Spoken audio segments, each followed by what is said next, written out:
C'est l'événement sportif de ce week-end mais la rencontre prend également une tournure politique.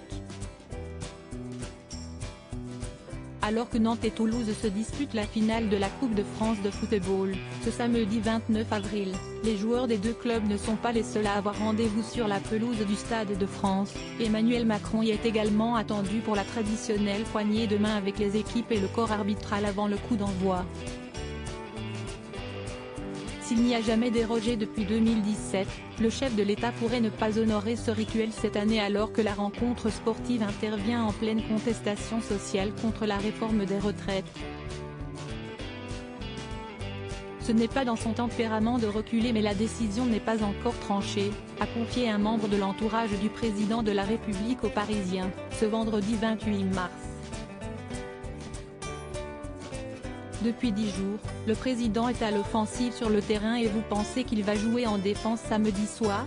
C'est mal le connaître, a renchéri le député de la majorité, Carl Olive.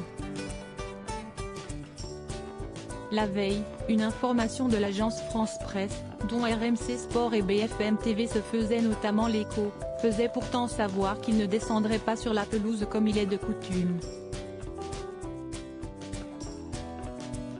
Pour lui, il n'y a pas de bonne solution. Soit il descend sur la pelouse et il se fait siffler, soit il n'y va pas et tout le monde dira qu'il a peur d'affronter les sifflets, reconnaît un conseiller ministériel auprès du journal francilien alors que le locataire de l'Élysée a déjà dû faire une croix sur sa venue au stade pour le dernier match de la saison de l'équipe de France contre les Pays-Bas, le 24 mars dernier. Des sifflets s'étaient justement fait entendre à la 49. 3 minutes ainsi que des Macron démission.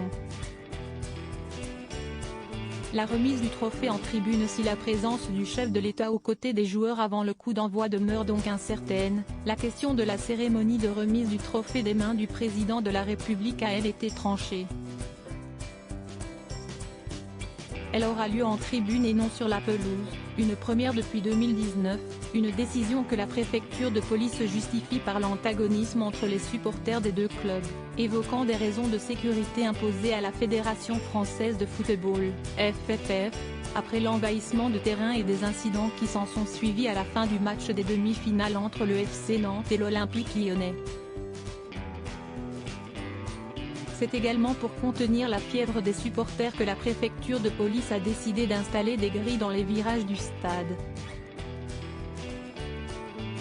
Comme Emmanuel Macron et Kylian Mbappé, ces politiques et footballeurs ont noué des liens privilégiés. L'intersyndicale mobilisée mais interdite de se rassembler quant à l'action de l'intersyndicale de Seine-Saint-Denis, qui avait prévu de distribuer, au niveau des sorties de transport en commun aux abords du stade, 30 000 cartons rouges et 10 000 sifflets afin que les spectateurs manifestent leur rejet de la réforme des retraites. La préfecture de police de Paris a annoncé l'interdiction du rassemblement statique des syndicats qui devait se tenir à partir de 17 h.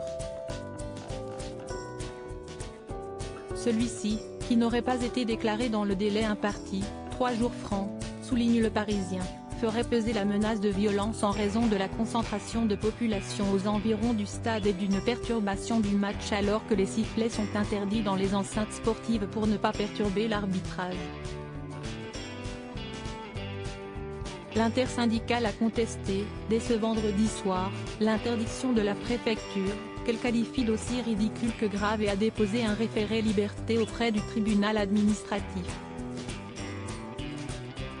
Article écrit en collaboration avec 6 médias. Crédit photo, Jeanne Accorsini pour le best image.